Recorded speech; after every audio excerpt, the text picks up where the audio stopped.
shocking No, no kidding. that it's scary. It's down, what, they think 180 feet. But Pathfinder, I think the game warden told me it was down 30%, and then they expect it to keep going down during the summer, so, I mean, 30% is a lot, that's a big lake. Yeah, it is. Yeah, that's sad. That's not your reserved seat.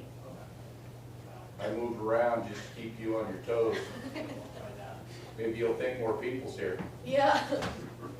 You throw me off.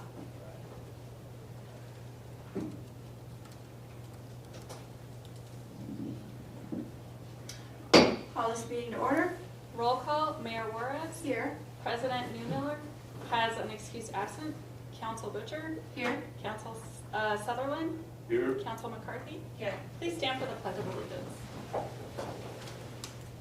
I pledge allegiance to the flag of the United States of America and to the republic for which it stands, one nation, under God, indivisible, with liberty and justice for all. Do I have a motion to approve the consent agenda? I make a motion to approve the consent agenda. Second. Is there any discussion? How does council vote? Aye. Aye. Aye. Motion passes. Open discussion. Is there anyone that wishes to approach the lectern? You know, Scott Clamp, 720 Wasatch, well, I don't know, 322 7th Street, I don't care which one you put in Whatever, that. Roger. You're out Up there. I got a couple things. Open discussion used to be towards the end of the meeting, and I understand some of the reasons for it, but sometimes things present itself at the meetings that we'd like to chat about, and we can't chat about them, and when we do open discussion at the beginning of the meeting, and forever it was at the end of the meeting, and I know it got moved, and that's fine, I guess, but I think makes more sense if something comes up and we're sitting back there because we care about the town and there's something we want to talk to you about, we should have an opportunity to do that. And the other thing is sometimes these, and it happened a long time ago. I mean, I've been coming to these meetings off and on for over times when you have an ordinance that's just the number and everything and you don't tell us anything about what that ordinance is. We don't, as a citizen, have an idea what you're voting on. You know, it used to be there'd be just a small detail to it to where, you know, we got a little bit of input on what you're doing. And the third thing is your service sacrifice park. And I think it's going good for you, but years ago when we sort of started this, 25 years ago or so, when this park was sort of started to do some of what you're doing, there was an attempt to buy the land across the Platt Street from the Bertinoli family. Have you guys looked into that and to see if maybe that was an option to really give you a little more wow at what you're doing and more space for what you're doing? Of course, more maintenance on what you're doing and more payroll to take care of that stuff. But, you know, that land's been empty since it was Rainbow Cleaner when I was a kid. And the other thing that we started to do when this all took clear back to Joe Dill, I think, when they were trying to make a focal point for mills, is they were trying to see if bar none, if there's any way or shape or form if we could get the water tower back. And if you didn't know where the water tower was just this side of that park. I don't believe 9th Street went clear through. I think if you went down 9th Street, it ended at Platt, and the water tower set in there. At one time, they had kids that had gardens and everything around the water tower underneath it and stuff. It was sort of cool. But you know, that goes clear back to when bar none become partners with mills on the water treatment plant and all of that way back. And they ended up with the water tower because they didn't have one. Of course, now it's just something I don't even believe they use. It's just something out there, and they've probably had it, possession of it, damn near as long as we did. But it is on your book. It is something cool, and you know, if there's an opportunity to bring it back, if you could get that other piece of land and sort of give us a focal point, that'd sort of look cool for our history, because people in America are just so set on tearing history down instead of putting it back up. And some of these people, like this park you're putting up, deserves to be recognized. And so does our town. You know, that was part of our town. So, that's all I got. Thank you. I always think. We I decided a while ago to move open discussion to the front because people were feeling like after we vote is not the best place to come and talk to us about things. And I agree with that.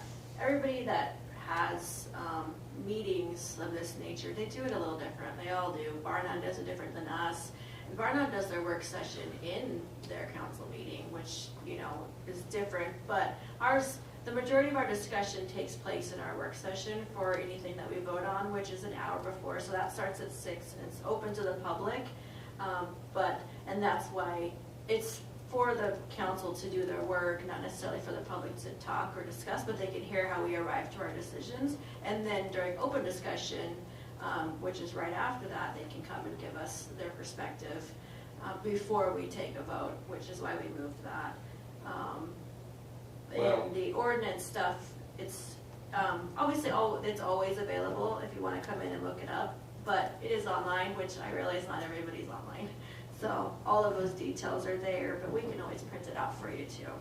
Is the agenda different online than we get? Because it has a description.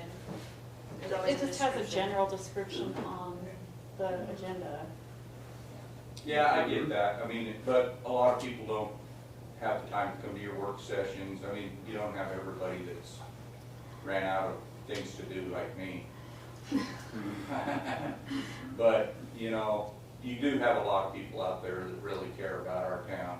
And I think if they were informed a little more, maybe you'd have more people here. But it's sort of sad. Nobody wants to take you guys' beating. They want to gripe about it, but they don't want to take your beating. That is very true. In regards to the extra land, we did reach out early on, and it was a hard no. But we'll try again. You know, I agree with you. It would be great if we could acquire that. It's been vacant as long as I can remember. So what is one of the reasons in your mind that you think that land's vacant? It's a unique size lot. There's little that can be done or built on it anyways. That's probably part of it, but it's probably got a lot of part that it was a claim. Possibly. But yeah, it's the way, there's actually a big portion of that is old YDOT construction easement. So the portion of land is quite small, actually, that's buildable on it. This land over here on the corner, I don't want to take too much time, but this land over here on the corner where you got the park and everything going, or your development going over here, used to be trucking, and it was so contaminated they couldn't do nothing with it for years. And then this company bought it, and they just started hauling earth in. And Armory Mills kid brought that up at the meeting, that they can't bring this earth in without talking to FEMA about changing the floodplain. So this clear back in Joe Deal, that company had to do a study for their floodplain and find out upstream or downstream where this earth could be took away that they're putting in here. And from them doing that, you guys were allowed to ride on their back of what they paid for the whole river clear up to boat ride. And that was done when Joe Dill was in here. And it was just because, you know, paying a little attention to what they were doing. The town tried to buy that years ago when Alan Sword was mayor, and the town backed out of it itself because they couldn't find, when they drilled wells from the trucking there so long, it was so contaminated the town just didn't want to mess with it. But when then people brought all that earth in and changed all the stuff, your study changed. And that's sort of why Mary Mary somebody was the realtor, and that's somehow how you guys ended up with it. It makes sense why they put a park there. Oh, thank you so much, I appreciate that. Thank you. Always appreciate your input and your history. It's Well, rare. you know, another thing that they started years ago, and I know you guys got a bunch going here, and I don't want to keep talking from here, but you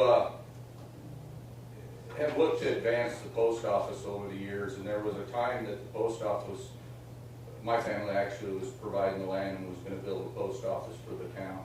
But you guys would outgrew what we were doing anyway. But they approached the old parking lot that is just basically doing nothing to this day still, that used to be Salt Creek Freightway. And it's sort of behind Taco John's, and they had a draft door, they could put a post office in there that you could enter off of Pendale or up there off of by Taco John's. And then the nasty that you have up here was going away because you outgrowed it. And that particular business over there, I don't know if they'd still be interested, Norco, the company before Gases Plus or whoever was in there, was sort of on board of helping the town out with doing that in that lot, to change your post office location to where it would benefit and change the traffic to where it was so dangerous. I know a lot of people feel that way about a post office, but shoot, we can't even get them to take us seriously about a zip code. Well, and the reason back in, I keep saying Joe's term, when he was approaching them for it, the Postal Service wanted it put in like a supermarket. They didn't want, there was rules why they wouldn't give you grants to make everything better. Makes sense. Thank you so much, though. All right, Appreciate thank it. Ordinance number 834, third and final reading. Ordinance providing for asserting liens on certain properties which have delinquent water and sewer bills. I make a motion that we approve ordinance number 834 on the third and final reading. Second. Any discussion? How does council vote? Aye. Aye. Motion passes. Ordinance number 835, third and final reading, an ordinance providing for adjustment of certain water bills. I make a motion to approve ordinance number 835 on the third and final reading. Second. Any discussion? How does council vote? Aye. Aye. Motion passes. A memorandum of understanding regarding the provision of mutual aid in the form of an ambulance on a temporary basis. So moved. Do I have a second? Second. Is there any discussion? How does council vote? Aye. Aye. Aye. Motion passes. Do I have a motion to adjourn? I make a motion to adjourn. Second. How does council vote? Aye. Aye. Aye. Motion passes.